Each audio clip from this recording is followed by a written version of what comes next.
Hello, ladies and gentlemen, and welcome back to the 10th episode of the Overanalyst podcast. Wow, somehow you guys let us keep this up for 2.5 months. Hey, double digits, woo! It is an auspicious occasion. I hope you're all doing well and ready for an hour plus of something that can legally be classified as entertainment. My name is Brady, or the Overanalyst, on Twitch and associated platforms, and I'm joined as always by my good friends Martina, or Seth the Overwitch, Hi. and Mate, or Comrade Potato. Howdy.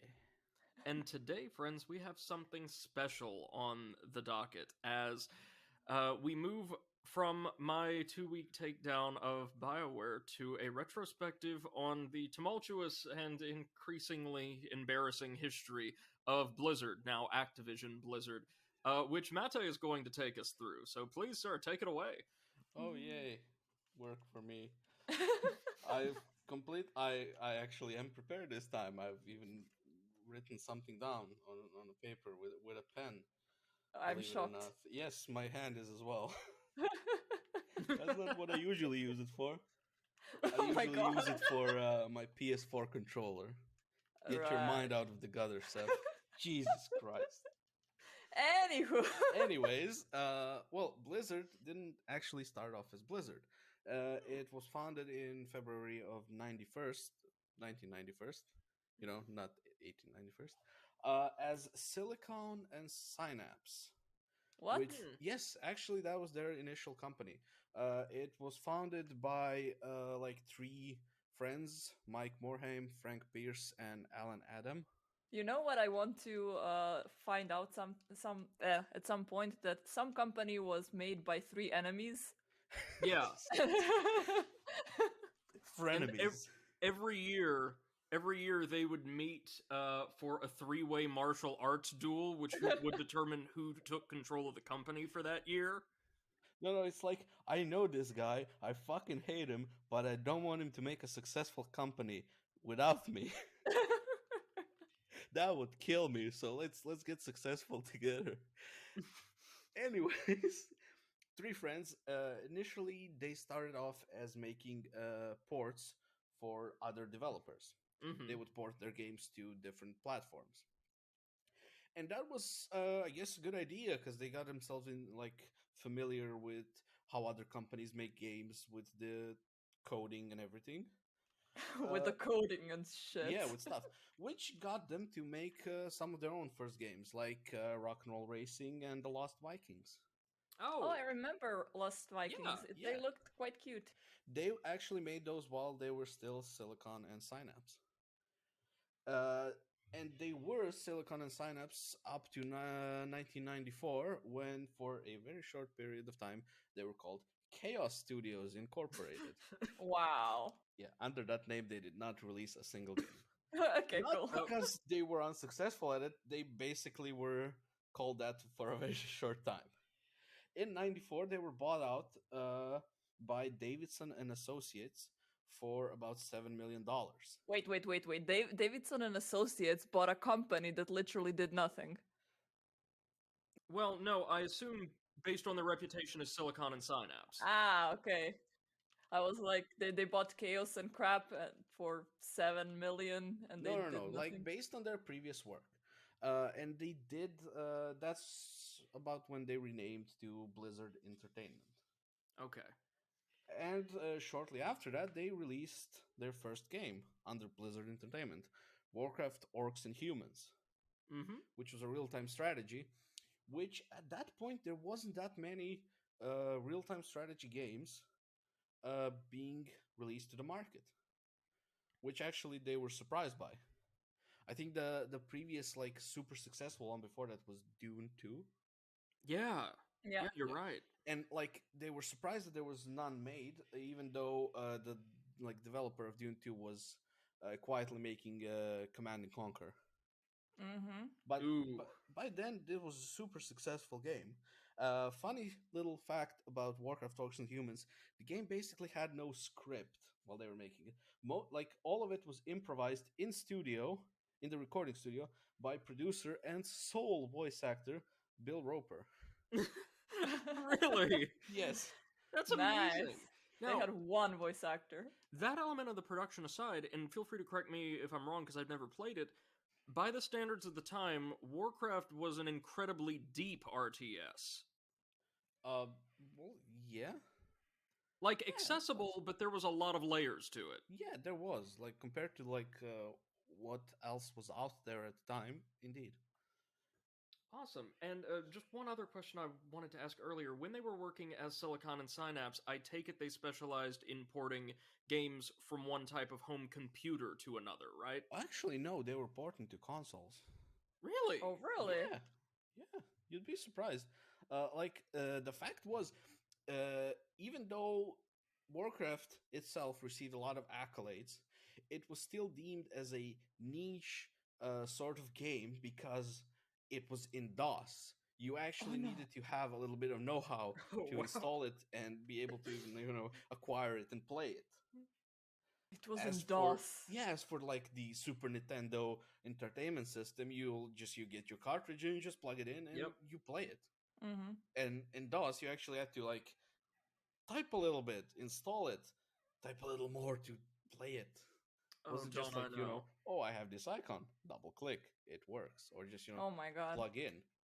I've tried to play Elder Scrolls Arena, which requires DOS before. Oh yeah. Emphasis on try. It's the first time I've ever seen a Bethesda game fail to work because of something I didn't do properly. Anyhow, they were owned by Davidson and Associates up until 98, when they were bought out by Vivendi. I remember that, yeah. Which is also kind of funny because at that time it wasn't called Vivendi, it was called CUC. God, wait, I have written down, I think. CUC International. CUC standing for CompuCard. Ah, okay. Yeah.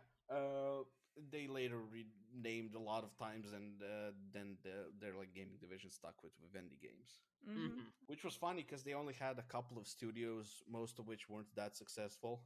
Yeah, I remember seeing a Vivendi logo while playing. I think it was Warcraft 3. I think that's right. Yeah. Anyhow, Vivendi also, at the same time as they were acquiring Blizzard, they also acquired Sierra Online. You might also be familiar with them, blast from the past. Yeah.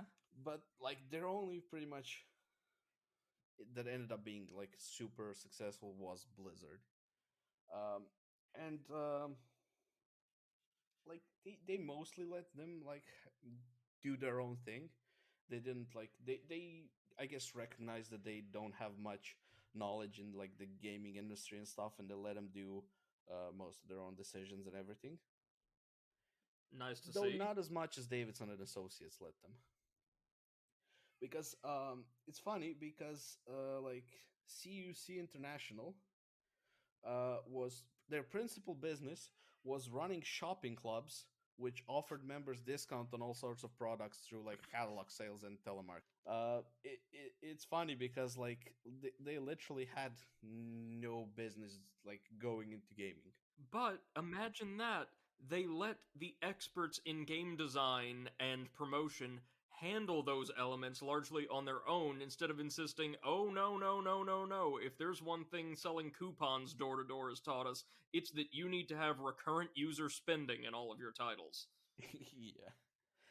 So later on, that same company that bought Blizzard, Davidson and I guess Blizzard from them, like their gaming division, they started like merging with huge hotel franchise company, and other stuff like that, like car rental firms or real estate agencies.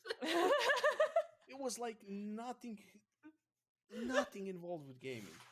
Nice. Yeah. So yeah, it's funny. Well, actually, they were. Wait, I think I fucked it up. CompuCard actually isn't Vivendi. My bad. They very shortly afterwards sold to Vivendi. Ah, okay. Yeah. uh, which was great because I think CompuCard's later company that was called Ascendant like completely fell apart Yeah, yeah. because of Mhm. I think it was some sort of fraud. Great. Like they like it was a good thing for Blizzard that they were sold off. Yeah. So basically, for a long time after that, Blizzard was just under Vivendi. They released a bunch of games. They released their first MMO, which was a rocking success. Like they beat out Mhm. pretty much in a year. They beat out every other massively multiplayer online game there was. I think within a year, I believe they had about 5 million players, which was like incredible. At the time, it was just about, and I know this sounds silly in retrospect considering some of the interfaces we have now, one of the most stylish, accessible, and like aesthetically diverse and rich MMOs on the market. Like, I mean, if you compared it to other major MMOs on the market at the time, like I'm thinking an Ultima Online or like an early RuneScape or God help us EverQuest, um, those games, especially EverQuest, are like a massive array of buttons with like a very low resolution picture buried somewhere beneath them. But Blizzard's interface, like from the outset, and its world and presentation feels so much more accessible to someone who wants to learn that kind of game, you know? Also, what they did was they wrote a shit ton of lore, and I mean a Yes. metric shit ton of lore. Like they released books that would like tie in the Warcraft trilogy together Mm-hmm. with the MMO before the MMO even came out. Now Mm-hmm. that's a pretty good way to create hype. Like Oh, I love it. let you learn about the game by reading some stories from the game's history. That's a pretty brilliant marketing idea, and Yeah. it's a one they still use. They usually release at least one book before an expansion hits. That sort of like ties in the current expansion with the next one. And usually little videos and the like anymore as well, right? Like Yeah, but animations like of those stories and videos things like usually that. just end up in the game and you get to see them. While Okay. as most of the like the almost the entirety of the book story, you don't really get unless you buy the book and read the book. You don't get most of it from like just playing the game and learning the lore from the game, which is great because if I'm gonna play the game anyways, why would I buy the fucking book? Yeah. Or vice versa. Which I mean, it's like they're leeching money off their like fan base, but no, it's not. They're giving you more content. It's Mm-hmm. not gaming content, but it's still content. You know that it was in the olden times where they weren't trying to just rehash the same thing over and over again to make you spend I mean, money technically, on they it were still multiple times. rehashing it. They just did it more discreetly, and I guess better because it was less noticeable and Hmm. you weren't as Mm. annoyed by it. Like, oh well, this is they reused some old stuff to pump out content quicker, so Mm-hmm. I'm not mad. And they also usually, unlike certain platforms, Destiny, they would incorporate lots of new content and assets into any release that would also include or reuse some extant content, right? Like Yeah, usually, yeah. oftentimes, a majority of assets would be brand new, right? But I guess it would go up to 50-50, which is still Yeah, okay. of course. Like, they don't like completely reuse the boss model name and mechanics. They, reuse the model, change the colors a bit, change a few things, change everything else. It feels like a different fight. Yeah, it just looks similar. Yeah. Which, not everything in the game has to be unique. But anyways, in 2008, uh, Vivendi decided to do a merger with Activision. Okay. Yeah, it was No. funny No, it'll because be fine. like in like around 2006, the CEO of Activision, Bobby Kotick, Uh, he has been like trying to like build the company up out of near bankruptcy, and Activision actually lacked in the MMO market. So, like, when he saw how much money WoW was bringing in subscription fees alone, which at that point I was like, it was over $1 billion a year. He started like approaching Vivendi's CEO about like potentially buying their game division, which included Blizzard Entertainment. And the Vivendi CEO, Jean Bernard Levi, I don't know, I'm butchering it. Levoy. I don't really care. He was open to a merger, but under the condition that Vivendi controlled the majority of the company, the combined company, because he knew how much WoW was worth to Kotick. And like Bobby like completely just did a bit of research and found out like that Blizzard was going more into the Chinese market. Right, very and true. They decided that it was actually a good idea. So they did merge, and basically when the games disappeared, and they were called Activision Blizzard, Craptivision. Which is funny because like they did that in 2008, just before the release of Wrath of the Lich King, which is still considered one of the best WoW expansions, if not the best, right? Yes. Which is funny that that's technically came out under Craptivision. And like as I was researching this, it actually shocked me because I kind of remember that shit happening much later in the game. Yeah, no, like it feels like they were acquired by Activision much more recently, doesn't it? Yeah. Actually, I don't like. I'm shocked that it was in 2008. I think it's because publicly they weren't really referred to by like third-party media and the like as Activision Blizzard regularly until fairly recently. Yeah, I mean technically, all the games are still released under Blizzard Entertainment, right? Because Blizzard Entertainment is still a company of their own. Their parent company is Activision Blizzard. I'm pretty sure they just took the Blizzard part to like pump up their. It was a publicity thing. Yeah, of course, like for sure. But under Activision Blizzard, they had a lot less freedom of doing stuff on their own. Which in 2013, Activision Blizzard bought off over 400 million shares from Vivendi, who was the majority owner then. And now I do believe they own themselves. They own themselves? For the most part, yeah.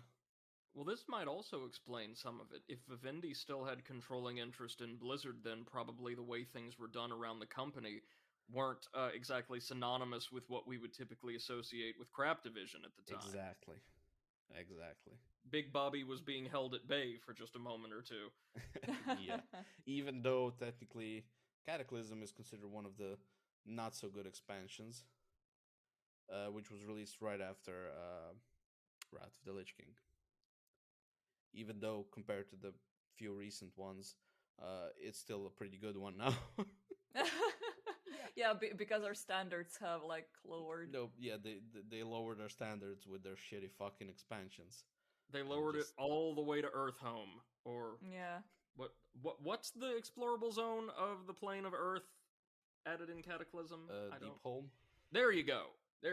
I'm hip. I'm with it. Yep. Thank God I remembered. I was gonna say like you don't sound too sure about that. It is Deep Home. Yeah. Okay. It's the elemental plane. Yeah. Facts.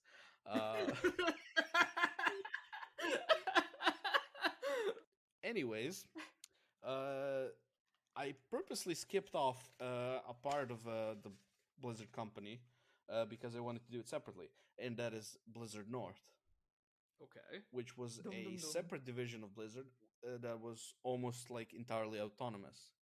They weren't given any like directions or anything from Blizzard, and they have made, guess you guessed it, Diablo. They were founded in '93, and they were called at the time Condor. Yeah, another great name. Yeah, and they were doing sort of like ports as well. They were working with like other developers and helping them port to different consoles. In '96, they were bought out by Davidson and Associates, and which was like about 9 months before the release of Diablo 1, which Ooh, was I'm like such a lucky buy on the part of Davidson and Associates, because imagine if they absolutely. bought him 9 months later when Diablo was a huge fucking success. They would have paid a lot more. And I actually tried to find out how much they paid for them, because that would have been an interesting number, and I couldn't manage to find the exact amount. Oh no. Yeah, I know, it's a damn shame. I was really interested in that um like how Number. much they paid. Yeah. Mm. Anyways, they made Diablo 1, which was a huge success. It was like super successful. I think in the first month or so, they sold like 1 million copies. That Yeah. sounds about right. And they are the creators of BattleNet, the original BattleNet, which they made. They completed about 2 months before release of Diablo. Basically, they just made it to support the online play of Diablo. Mm-hmm. Uh, and they also made Diablo 2 in 2000, which was another huge success on their part. Just followed, I think, a year later by the expansion. Again, Mm-hmm. they pretty much sold like in the first month, they sold like the exact amount of expansions as they sold the original game. So pretty Wow. much everyone who played the game was like, I want more of this.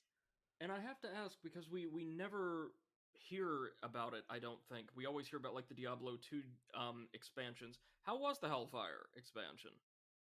As far as I know, it was pretty good, like pretty successful. For me, it was good. I played it.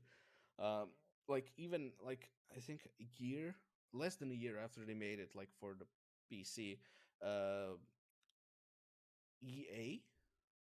Yep. I'm not sure. EA made it, like ported it to the PlayStation. Long before like that name would become synonymous with death and anguish in the video game industry, they were helping port like startup games. Yeah, Woohoo. funny enough. Um, and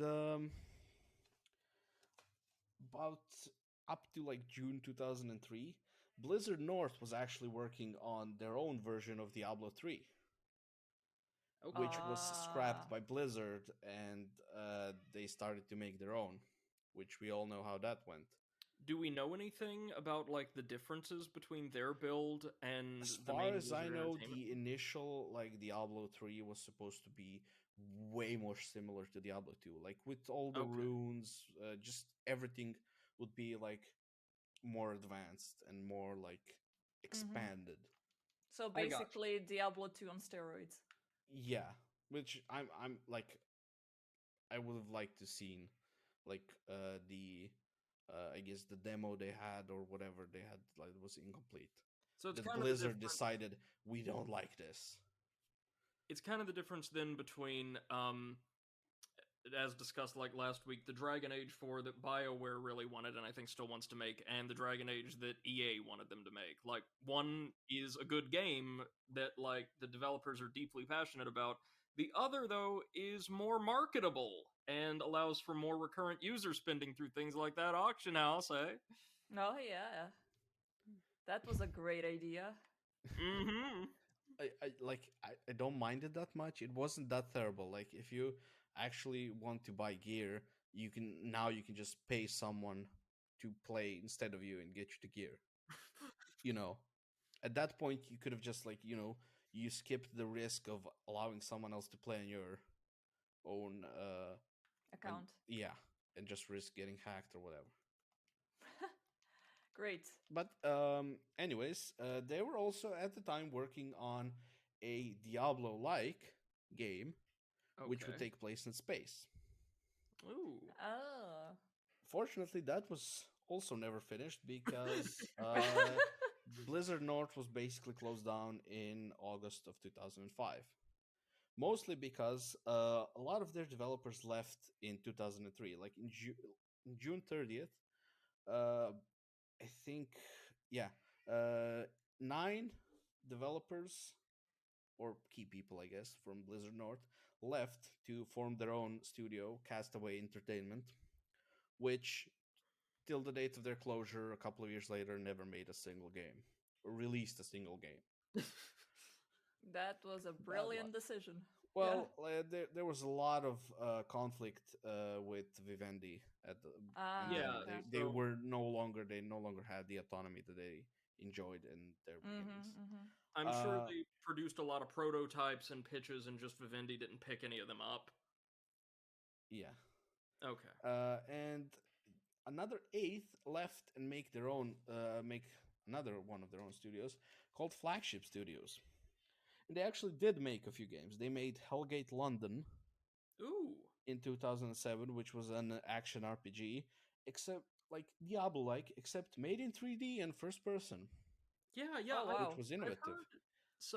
I've heard mixed reviews of it, but generally people seem to like it well enough. Mixed reviews.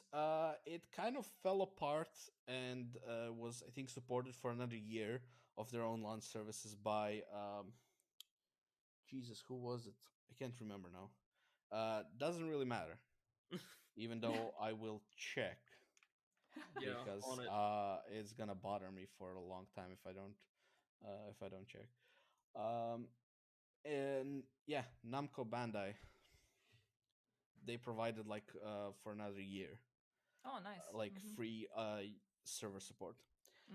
Anyways, somehow the IP for the game and their other game that I'll come up to ended up in the hands of a South Korean gaming company, which redeveloped it as Hellgate London Resurrection in South Korea, where it was super successful. And actually, I think a couple of years ago, it released on Steam. Oh, okay. Yeah, and it has, I think, quite decent reviews. Give me a second. It is amazing how many properties, kind of failed PC-based properties from, the early 2000s, have just somehow migrated halfway around the world as free-to-play MMOs and are doing phenomenally well for themselves. Yeah, I mean, MMOs, free-to-play MMOs, do quite well in the Eastern market anyways, so that's really no surprise. Yeah, Hellgate London... Recent reviews, mostly positive. Mixed reviews all around, but recently, mostly positive. Yeah. Right on. Although it is only single player. Oh. Huh. Yeah. That's interesting. Yeah, though they did add some new content to it. Hellgate Tokyo, and... yeah, it's now being branded as Hellgate Global. Oh, yeah, that's what they're also releasing, I think... Which just sounds like a venture capital company at this point, doesn't it? Or what EA is referred to internally, like its true name. What's also might be known as 2020. Anyways, their other flagship studios game was Mythos, which was an online RPG, which was also supposed to be like Diablo-like, but it never actually was completed. And they actually used a lot of it to test their networking for Hellgate London. Okay. It was expected to be free to play and free to acquire, although they never actually finalized all the details, considering the studio went to shit. But one of the founders of Blizzard North and Flagship Studios went off to form a new game company called Runic Games, which came out with Torchlight. Yeah. Which is another Diablo-like game, which was super successful. Yep. And it is perfectly, totally A-okay. I've played Torchlight 3. Torchlight 3 wasn't that good. I've heard the first one was alright. I have played the first one. It is okay. The second one's really good, and the third, is not fantastic. Yeah. Which is kind of in the fashion of Diablo as well. And Warcraft now. Yeah. Oh, yeah. Maybe that's why Gaben doesn't want to make Half-Life 3 and Portal 3 and all the other 3s. It's they're gonna be shit. 3 is the unholy number. Yeah, so just skip the 3, make the 4. God damn it, people. Anyways, and funny story, they have since left Runic Games and founded another studio. Oh my god. Double Damage Games, which actually made the game Rebel Galaxy. Oh, Rebel okay. Galaxy's really good. Yeah, so they do make good games. Yeah, but apparently one per company. So somehow they've managed to avoid going into double debt. Yeah, well, Yeah. I mean they're also making the Rebel Galaxy Outlaw, which is I believe a prequel. Sounds right. Yeah, but no, Rebel Galaxy's fantastic. Good on them. Hope they can actually stay in their current office for a while. It was like I think they said they were super like tired of like the company got bigger and they didn't want to get stuck in like all the management aspects of it, and they were just overwhelmed and it just left and made their own company. Which I mean, it's their own choice. Yeah, no, totally. Whatever fair tickles your pickle. Which forgot to mention a few things about Activision Blizzard. Craptivision. Craptivision, yeah. Like some of the IPs that they own, pardon. Apart from like the ones you might assume, like Call of Duty, Guitar Hero, Tony Hawk, they also have Crash Bandicoot, Spyro.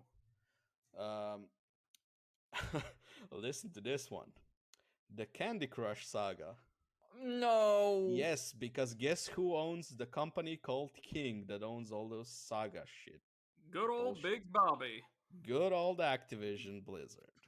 Jesus Christ. Like, I did not know that up until, like, yesterday when I was doing the research for this. They do. Activision owns all of the worst things. Yeah, I was like, this makes so much sense. And they've owned them since 2016.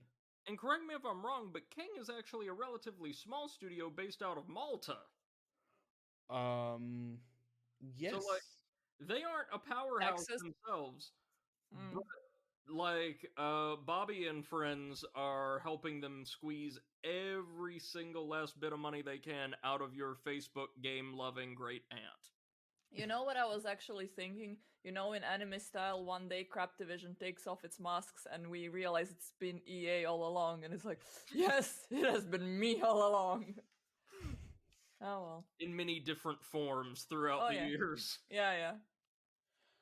And considering like how big Blizzard is as a company and everything, they actually aren't like they haven't had that many controversies. They had some. Yeah. They had some big ones. Oh yes. But not that many. I mean, like recently they had that Hong Kong. Yeah. Yep. The Blitzchung ban, which was a big one. Yeah, but you kind of had to expect it from Blizzard. They basically like they might be only owned 5% by Tencent, the Chinese like gaming company, but China has them by the balls. Well, because but over the past few years, correct me if I'm wrong, even though the studio, you're right, hasn't had many legitimate controversies, there's developed this running theme over, I want to say, the past 5 or 6 years of something always going catastrophically wrong at their annual conference, BlizzCon. Yeah. Yeah, and sort of like they have had very little successful, like non-problematic launches of any game. You do have phones, right? Oh god, that was a good. I feel so sorry for the dude that had to go on the stage. Yeah, yes. That. Like people were like, "There's gonna be a big new Diablo announcement." And people like, "Fuck yeah, Diablo 4 or like Diablo 2 remaster, Diablo Immortal." Don't you guys have phones? You like, look. That poor guy, though, if you read, like, his body language, he was not only a little scared, he was so apologetic. Like, he did not want to have to do that. Yeah, he did not want to go out. And I mean, that game is basically just not even made completely by Blizzard. It's made mostly by a, I believe, Chinese company that has a very similar game, which would make, like, the Diablo Immortal basically a reskin of the game they made. Come on, don't you guys have Mario Brothers 2? No, it's probably something that was commissioned by the folks at Activision as like a free-to-play, microtransaction-intensive cash cow, right? Oh yeah, and like, oh, people like mobile games, yeah. Oh, people like Diablo, yeah. Let's put them together. Yeah. Do you remember? Let's put them in the Candy Crush theme. Do you remember back in the day when people like serious industry analysts and God knows the CEOs of these major publishers all started claiming that, oh, mobile and tablet gaming is the wave of the future. Consoles are just going to die off. Nobody wants to play those anymore. Do you remember that? I Yes. do, actually, yeah. What in the hell were they thinking? Well, obviously, I know what they were thinking. We want this to be true. We want to convince people of this so we can get their money with If less we keep effort. repeating it, maybe it becomes true. Like EA and nobody wanting to play single-player games anymore, right? Oh yeah. But yeah, no, that's just the craziest thing. Like, no, I don't want to play, I don't know, Dark Souls on my phone. Oh my god. That's But a you can bad if you idea. want to. What the fuck, Brady? Don't you have a phone? But also on the subject of mobile gaming, King, the shitty company that owns Yeah. Candy Crush IP, is making a Crash Bandicoot game. What? What? Yes, an auto runner. What? Oh, God. Yeah, it's basically like it's supposed to come out this year. I think by the end of this month. But it's also been like a soft launch in a few Asian countries like last year. Why? They're getting ready to launch Ass Bandicoot so that they can make. Well, really, for them, it's going to be Cash Bandicoot. Jesus Christ! Why do you bring up Yeah. one character back just for that? Oh yeah. I'm afraid they're gonna do the same with Spyro, and I honestly don't want to be alive for that. Please don't kill my favorite franchise, please. Tina, you've already lived through the Skylanders debacle, all right? Okay. Listen to this description. Crash Bandicoot is back, but this time he's on the run and on mobile. What's he running from? Running from the king, trying to crush it. That last part was added by me, but like I'm actually reading the first part of the Apple App Store because it's Oh my available God. for pre-order. Oh, what a surprise! Offers in-app purchases. What? No. And look at all these features. Run, jump, and spin. Holy shit, guys. You can spin in a Crash Bandicoot game. Oh, fuck no. Are there any Wumpa Oh my god, you fruits? can smash crates. I'm the most excited by the addition of this wonderful new running mechanic. Jeez. No auto running. You no longer have to do the running yourself. Oh, right, no, that's Ah. too much. Yeah, I of remember as a kid playing Crash Bandicoot 1 and I was thinking like, oh, I wish I didn't have to hold this one button to run. Jesus Christ, that was annoying. How am Yeah. I supposed to hold my dad's credit card in the other hand if I have to run this entire time? No. They made it simple. You can just save the credit card and you can just Right. click and Of buy. course. You know, Yeah. they make it easy for you. They don't want to like complicate your life. Oh Wow. my god.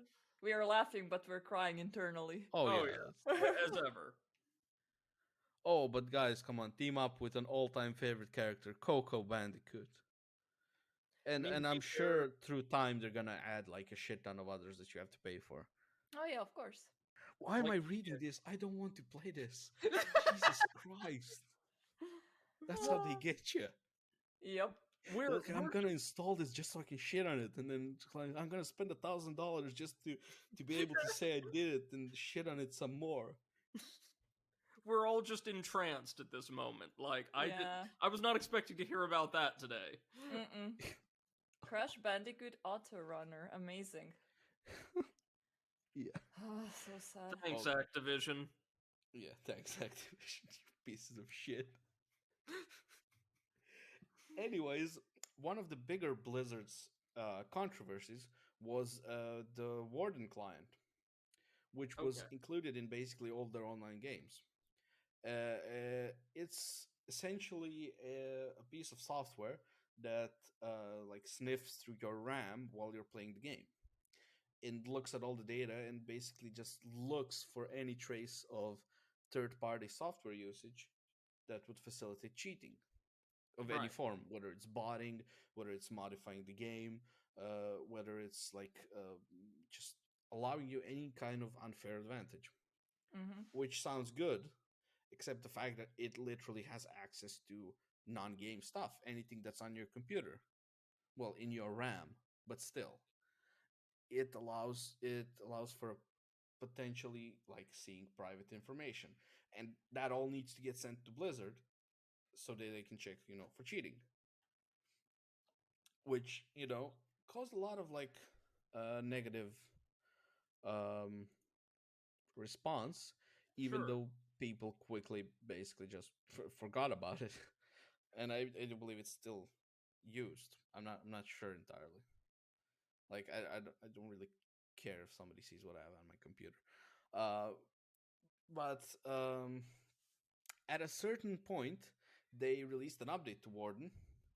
I'm not sure what year that was, but basically, it incorrectly assumed that Linux users were using a cheat program where they were while they were only using Sediga, which is something that allows you to play video games on Linux. Oh, I And remember this. Yeah. yeah, they banned a lot of users. Like they later issued a statement that they corrected and restored all the accounts and gave them 20 days of like game time. But I would be pretty pissed if I got banned for a shit. The joke I want to make here is like, come on, guys, don't punish them like they're already playing on Linux. It's, but it's by choice, so like oh, I love Linux for everything else, so I want to play games on it. Reminds me of the guy who got banned from Fallout 76 for collecting so many items and racking up so much playtime that even Bethesda couldn't believe somebody played their game that much. Yeah. Guy banned from Fallout 76 for playing too much. In other news, Fallout 76 player base halved in one day. It was an act of mercy. Yeah. Also, another big controversy, and this is a funny one, was with the release of Real ID. I don't know if you guys remember that. It was basically before BattleTag. They allowed you to add your real life friends through email. And in your friends list, you would see their actual first name and last name, which they're your real friends. So why wouldn't you know their like actual like information like that? Mm-hmm. And it allowed you to play. Well, not play at that time. It allowed you to chat with them through different realms in WoW, and also between different games. So you could be in your World of Warcraft, and you could chat with people who were on, I don't know, Diablo 3. Okay, Sounds enough. great, right? Like a proto Discord. Except you can't really give it out to someone you've met online that you want to be able to do the same thing. Right. Because you don't want to give... First of all, you have to give them your email, which is your email that you use to log into the game. And then they both your first and last name. You're giving them a lot of information. Social security number. Yeah, and it wasn't that bad until they decided that you need to have a real ID turned on to post on the forums. Which, yeah. I understand why you would want to do something like that. It's like an anti-harassment, trolling measure, adding accountability to what people post. I like it in theory. That execution is flawed. Oh yeah, but here comes the funny part. So a Blizzard employee, to show people that it's really no big deal, gave his real name on the forums. So shortly after that, the forum users posted his personal information, including his phone number, picture, age, and home address. Come on, guys, it's not a big deal. Gets doxxed. Yep. Yeah, and not long after that, they came out with BattleTag, which was a good thing because playing between realms, chatting between games. They even added their it's sort of like you said, like proto Discord. You have like communities which you can create in the Battle.net client, which you can people can join, and you can use voice chat or you can use text chat. Yeah. Except you don't have a lot of channels. You have like the main channel and the moderator channel. Mm-hmm. Which is still okay for most communities. Bigger ones are just gonna make a Discord because it's better and more convenient. But those are basically the biggest controversies they've done. They haven't they don't have a yearly one. Well, a yearly one. This is a minor one, but it's something I hear about all the time. What about their apparent lack of ongoing support for beloved MOBA service Heroes of the Storm? Okay, here I don't like the game. Like it's not that good. Like it's for me it's like they sort of like wanted everyone to play it, but I think maybe children could enjoy it because of how simple it is. Mm-hmm. But they've made it too simplified. There's like no, it's team based leveling. You don't have items. You have your own like little talents, which aren't too relevant.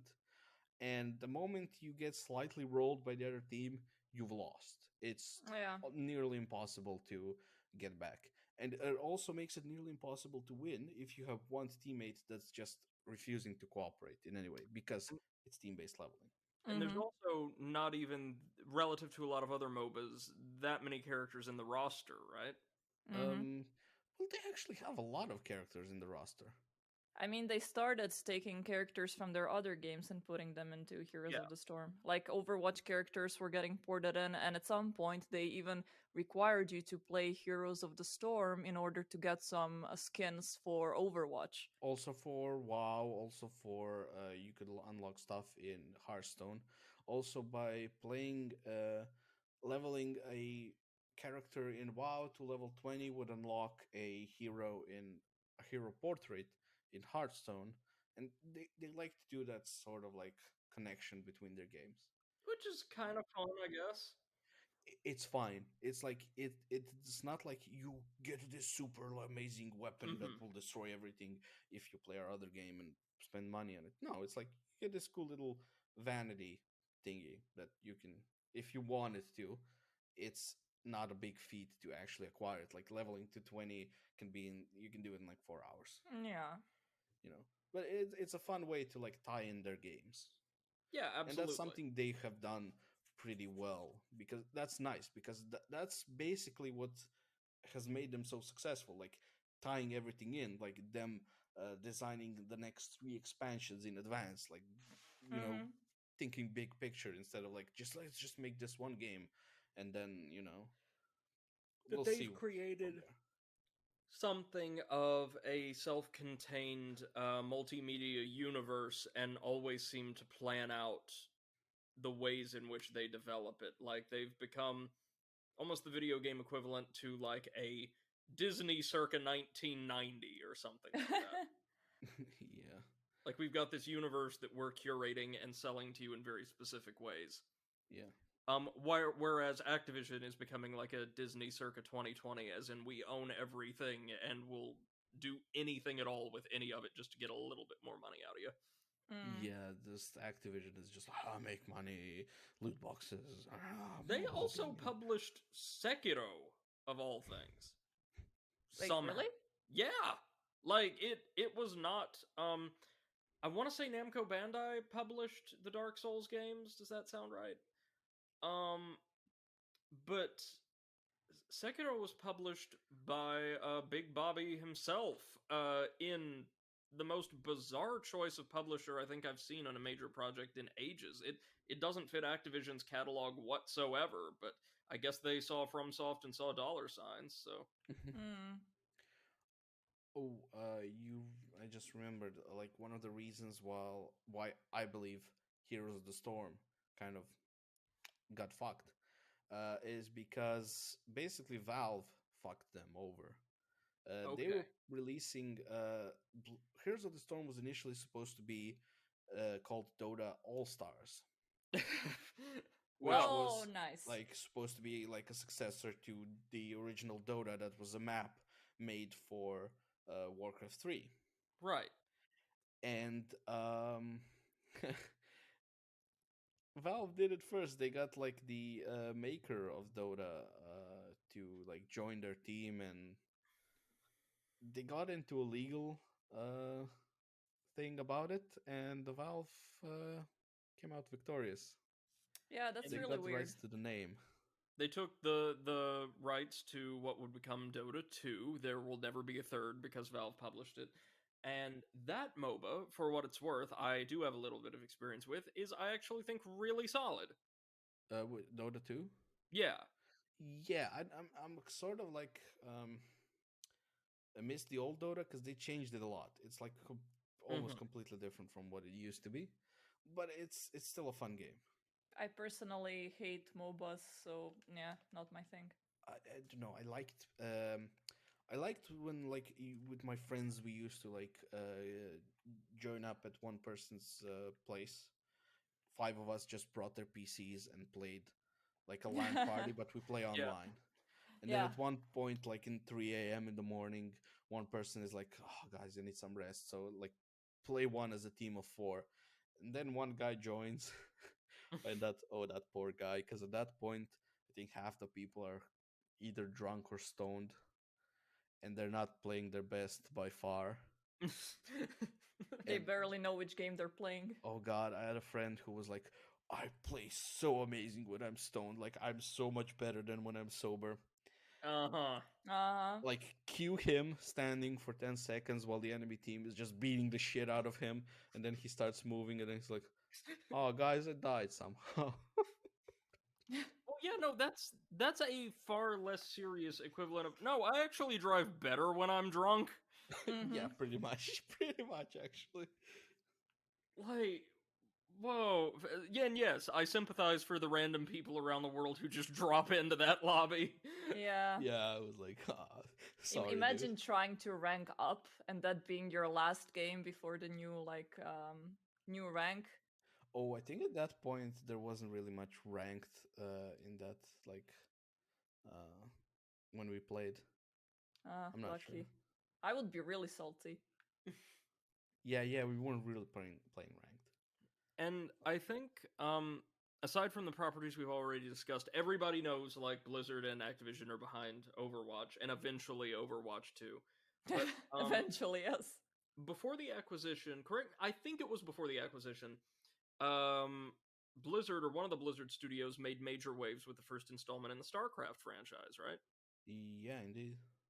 Which to this day is, would I be wrong in saying the most popular RTS in the world? Considering how popular it is in the Asian countries, yeah, I do believe it's. I'd even dare say the most popular one. Yeah. And as a result of that, and while Blizzard, to my knowledge, is also from very early on has had a significant influence over the burgeoning esports industry. Yeah. Yeah. What do you guys know about that? I'm not a huge esports guy. I just know Blizzard's fairly heavily involved in a lot of competitions and the like. Oh god, I'm not. I'm also not I don't follow sports, and that includes esports. I actually follow esports, but it's mostly Overwatch. Overwatch League was quite successful during its first year and maybe second, but then afterwards it kind of died out a little bit. I think it died out together with the interest for Overwatch and people already being tired of it and wanting Overwatch 2. Mm-hmm. I know a little bit about like StarCraft competitions. Usually they're being held again in Asia. And from there also that meme came to life, you know, that if you have someone with a Korean name in your team, basically you automatically win because of course. Yeah. If you're playing 1v1 and the other guy is writing Korean, just fucking leave. You lost. Yeah, you lost. Don't Well, yeah. even bother. StarCraft is the most popular video game far and away in South Korea, isn't it? Like just by units sold, hours logged, all of that. Yeah, I think so. Yeah. So I remember when I like every year, of course, they have the Overwatch World Cup, and the end. So the finale is always during BlizzCon, and in every finale, it was always South Korea versus whoever the fuck, and of course, it was always South Korea. We'll let them get to this far just so we can crush them down. Yeah. So it sounds like Blizzard's fairly involved in the we pay you to play video games so people will see video game and pay us world. Which is interesting, but yeah, I'm also not a major esports person. I play a lot of single player narrative driven story heavy games for I guess like lonely losers. So I don't know, but I know that there's loads of money to be earned by getting really good at StarCraft and or Overwatch, and then managing to persist through the somewhat challenging esports culture as well as the tournaments themselves. Mm-hmm. Yeah, except I believe all of us are just too old to get into esports now. Oh yeah, yeah, Oh, no, yeah. Like the equivalent of a football player in his like 60s. Well, with how fast paced life in general is anymore, like if I feel like if you don't pick up a hobby by the time you're like 4 years old, you are already too old to learn. Well, Yep. not just that. Like at this point, we are like our reflexes are not as good as when we were like 18, 20, 16. That Like, is so sad to think, but yeah. yeah, I know. It's like, and also I like back then, like when I was in high school, I could easily go 3 days without sleep and Oh my just god. have a little nap, and I'm good. Now I can barely go 3 hours without sleep. Like I'm fucking tired, man. I Why know. do I Well, have to go to work? I'm in a similar boat. I've gone from like needing maybe 6 hours of sleep a night to definitely needing like at least 8. And Uh-huh. I'm 23. Oh, you're in for a wild ride in a couple of years, my friend. 2 days ago, I slept 13 hours, and it was the best thing that happened to me. Oh man, I've done that like I think once or twice after staying up like all night to work on a final project or something Mm. like that. The combination of a good long rest with the alleviation of stress, knowing you don't have to work on that big scary task anymore, is Mm-hmm. unlike anything else in the world, Oh, except yeah. maybe the taste of a really good cake. That might compare. My record is a little over 19 hours, and I How? felt like a piece of shit afterwards. Like someone was beating me all night with a fucking like hammer, and I just like okay. So what happened was I was playing video games for 3 days straight, pretty much. Really? Like not just playing video games for 3 days straight, but I was like doing other stuff, and instead of sleeping, I was playing video games for Mhm. two Right. days. So like 76 straight hours of not closing your eyes other than to blink. And now I'm playing I'm on TeamSpeak playing with some friends. I set up a private WoW server so we can just do like PvP stuff, just practice PvP. And I'm like, okay guys, I'm just gonna go for like a power nap of 15 minutes and I'll be right back. I go to bed. I don't even take any of my clothes off.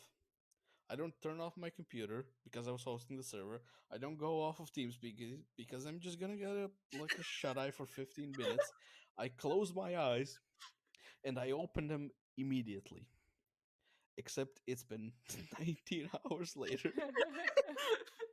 I feel Nice. worse than when I went to sleep. It was horrible. And the worst thing is, after that, it's super hard to fall asleep at the Yeah. right time later. Yeah. Oh my god. It took me Yep. like a month to recover.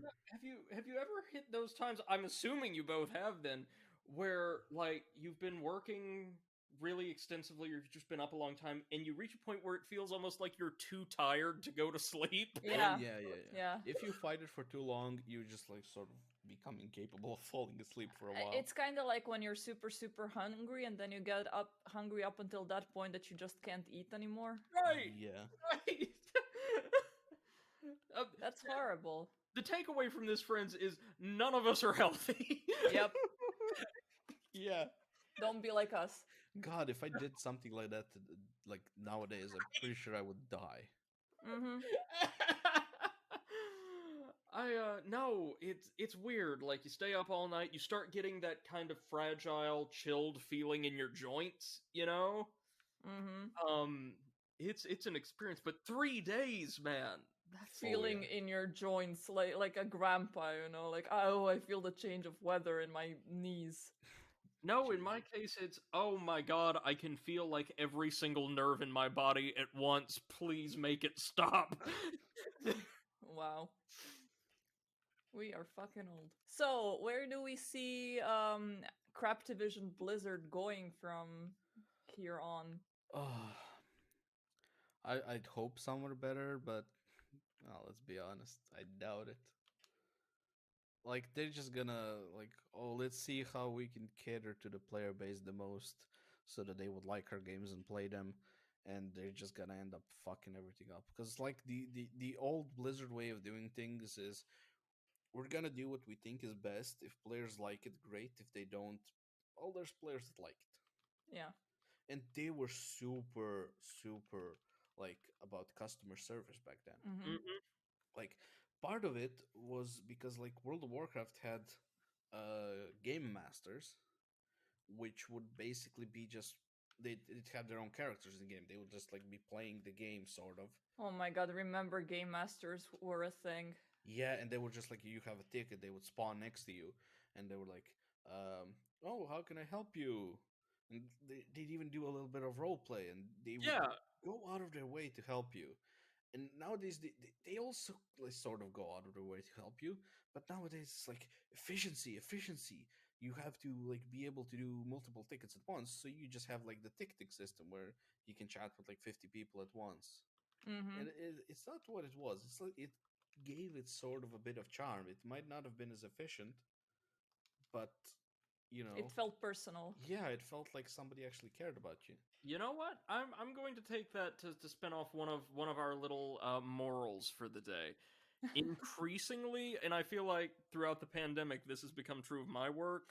We're taught to think about and value and prize efficiency above all else in our lives.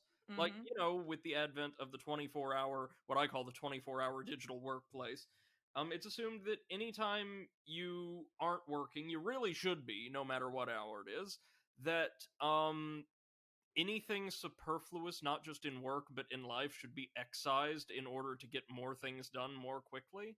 And using Mate's example as like a microcosm, sometimes it's more fun to do things in an inefficient way, and you still get things done, but it's more fulfilling, it's more enriching, it's more human to think about how we do things instead of how many things we can do, I think. Yeah, I agree. Same. So, what did you guys think of this year's BlizzCon? The announcements. Sorry, all I know about it is the amazing way the Metallica performance was On automatically Twitch. censored on Twitch. Oh god. Oh yeah.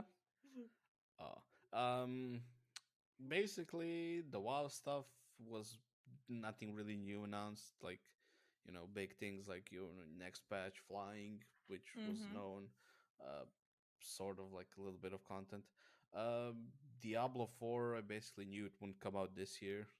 Yeah. I don't really care because Diablo 2 the remaster is coming out, which I'm just hoping they don't fuck up like they did with Warcraft 3 Refunded. Diablo 2 redamned. Warcraft 3 wrecked. Yeah. But yeah, like hopefully the resurrection ends up being good.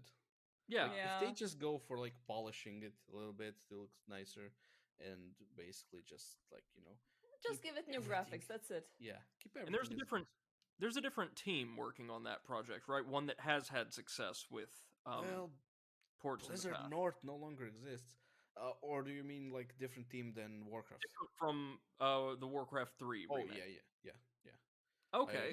They better. Same folks who worked on the StarCraft remaster, right? Does that sound right? I think so. Yeah, I do believe so. Okay, people like that. There's Yeah, hope. that one ended up good. I mean, that's pretty much the reason why they went with the other remasters. Hopefully, they just like give everything they promised this time, Yeah, which please. wasn't like that much. I was really hoping that during BlizzCon they would like shadow drop Overwatch 2 because it's like we've been waiting for it for so long. Like at this point they could have just unannounced it because nobody even gives a shit anymore. But Yep. nah, they just said no, it's not gonna be coming yet. Just next year maybe. Yeah, but I still don't understand why they're doing like a sequel game. Like it for that thing, I would have much preferred if they just like made an expansion and made Overwatch free to play. Yeah, I think basically that would have been a better idea. yeah, I think that would just bring out a lot more like players even. Like, Yeah. oh, I'm just gonna play Overwatch now that it's free to play, and you know, oh, I like this. I want the expansion. I mean, the thing with them announcing Overwatch 2 so soon is that people then were aware that they're not gonna be releasing content for Overwatch 1 anymore, which is like, Yeah. okay, we know the sequel is coming, so what's the point in playing this one? It just like doesn't make much sense. And for me, like the most ridiculous thing was when they were like during BlizzCon, they were showing like, oh, look at this new design of McCree and Widowmaker and stuff. And basically, what they did is Widowmaker now looks basically the same. She's just a little bit more shiny, and McCree Okay. has a little bit of longer beard. Oh, Oh. and Reinhardt has a ponytail now. Yeah, but that's like also like what you pointed out. What's gonna happen to the first game? Are they just gonna have to support 2 games now Yeah, until apparently. until Overwatch 1 just fucking dies?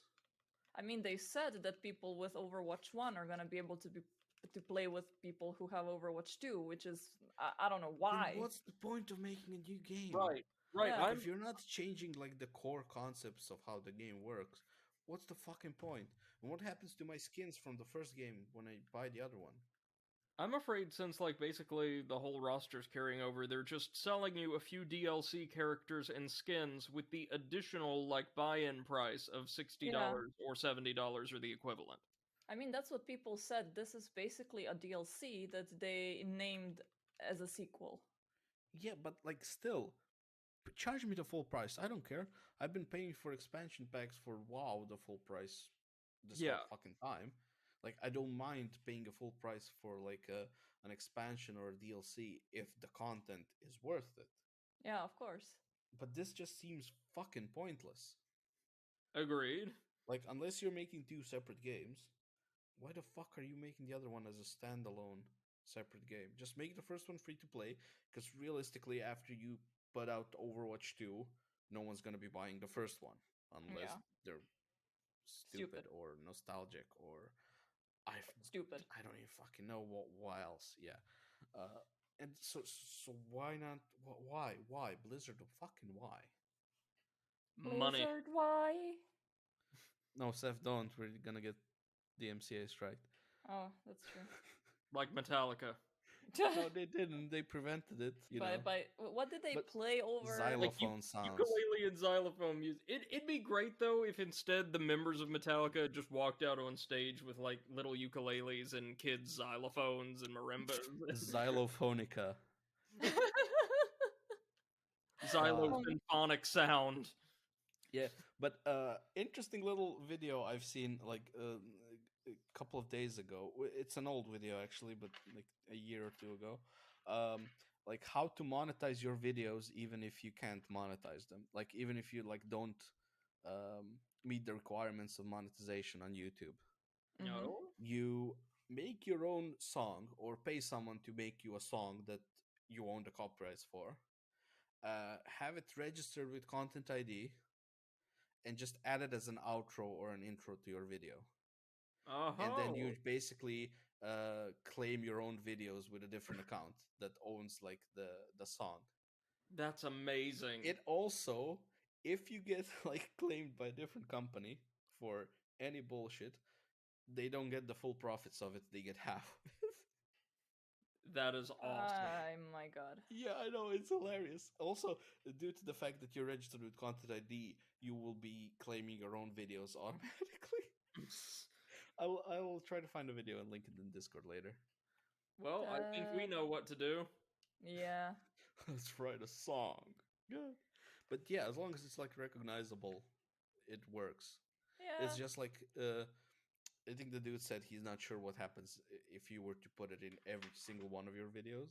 Mm-hmm. Like, would it automatically strike you for using too much? Yeah. Claimed Right. content? I don't think it would, because I think YouTube would rather cater to like people who claim things. So just keep up the videos and just keep getting all that fucking YouTube money. But that's not the subject of today's podcast. So let's. Yeah. We kind of slipped from Craptivision into Craptube. Anyways, how do you guys feel with Blizzard now having Crash Bandicoot on BlizzNet, BattleNet? Well, I mean, considering what we found out about with King, I'm scared. Well, I mean, they just on Battle.net gonna release the PlayStation port of the Crash Bandicoot 4. Yeah, but the trilogy got released on Steam. Wasn't that also published by them? Yeah, but I guess this time they just decided to, it was super successful on Steam. Why not release it for ourselves? Yeah, I guess. Why pay any sort of fees to Steam when we can pay no fees? Is that all we have to cover then? I don't know. Just Activision, please let my Blizzard go. Let my Blizzard go. Yeah, leave it be. Come on, stop bullying them. Also, let them Blizzard, let me play your products on something other than a phone, okay? Thanks. I don't have a phone. I got a phone. I ain't using it for that shit though. Yeah. In my case, Blizz, please give me Overwatch 2 that is not a DLC of Overwatch 1, and get your shit together, please. These are our wishes for the wonderful Wizard of Blizz. Well, ladies and gentlemen, thank you so much for joining us for what it was a wide-ranging and incredibly informative installment of the podcast, exploring the varied history, the peaks and valleys of Blizzard Entertainment. Thank you all so much for joining us today and for listening in. Until next time, you can feel free to go ahead and drop us a follow, or follow this podcast on any platform of your choice. We're available on Spotify, Google Podcasts, and iTunes. Feel free to bookmark us or follow whatever the system is for the platform of your choice, or follow our progress as both a podcasting team and a cadre of affiliated streamers at www.seththeoverwitch.com, our official webpage, which launched this past week, thanks to Martina's tireless work in both creating and designing an attractive web portal for all of us to share. You can connect with us there, as well as use a contact form to submit your feedback about the program, suggestions for future episodes, or just fun little messages or questions for us. We would love to hear from you. No dick pics, though. No. Until next time, this has been Brady, or the Over-Analyst, joined as always by my good friends Martina, or Seth the Overwitch, on associated platforms. Bye-bye. And Mate, or Comrade Potato, who I have to thank for a phenomenal amount of research and commentary, giving us one of the most detailed episodes we've seen to date. Yeah, I've actually didn't research that much. I've known a lot of this info from before. Because I remember stupid shit that's not really useful in real life. But anyways, bye, guys. All right. Take care, ladies and gentlemen. Have a wonderful rest of your day. Goodbye.